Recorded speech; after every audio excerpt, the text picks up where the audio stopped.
Hey, Carrie here. Welcome back to the Morning Mindset. It is time for us to look into the scriptures, to look into the truth of God and understand what in the heck God is doing in this world. Isn't that really what we all want to know? We want to understand why the things that are going on around us are happening in the way they are. Well, we're looking at Romans chapter 8, and it's a famous chapter in the Christian scriptures, because it talks a lot about the gospel and a lot about what God has done to redeem mankind.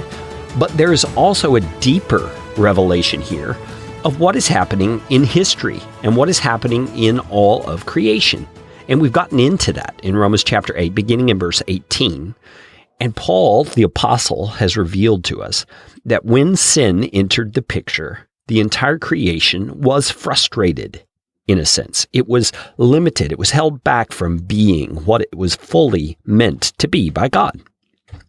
And it says the creation, this is verse 20, it says the creation was subjected to futility, not willingly, but because of him who subjected it. Okay, let's stop for a minute. We have to ask, what is that personal pronoun him referring to? Who is that referring to? Let me read it again. The creation was subjected to futility, not willingly, but because of him who subjected it to futility is the implication.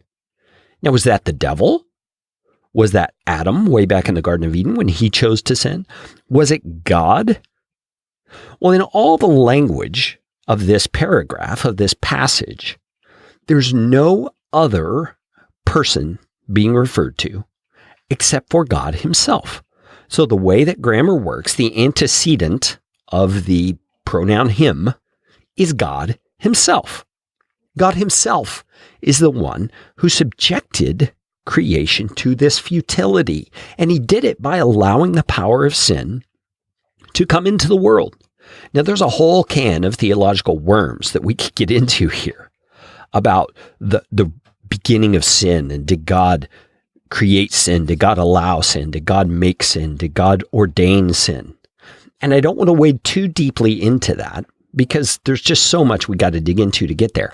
But the point that Paul is making here is that God is bigger than all of those things. He's over all of those things. So no matter however it came about, the issue is God is in control of it. And that's the good news for us. You see, God has allowed, caused, ordained, whatever word you choose to pick for that, based on your theology, God has allowed this thing called sin to have its day. He's allowed it to rule over creation and to make creation less than what it was intended to be. And that means you and I as well.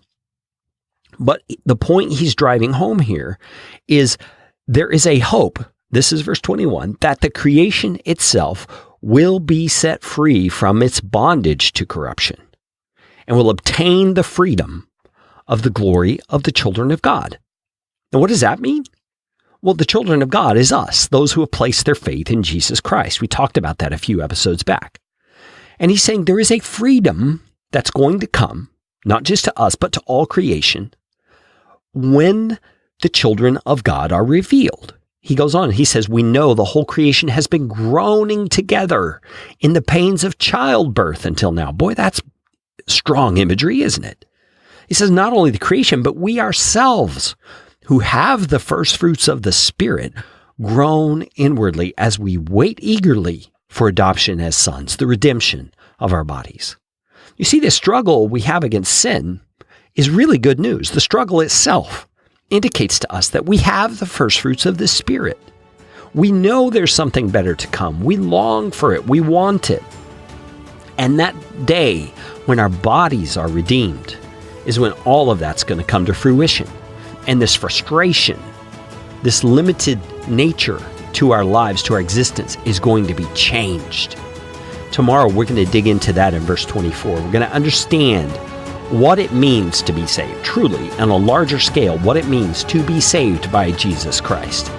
I hope you join me tomorrow and tell a friend about the Morning Mindset, and let's walk through this glorious truth together as we continue.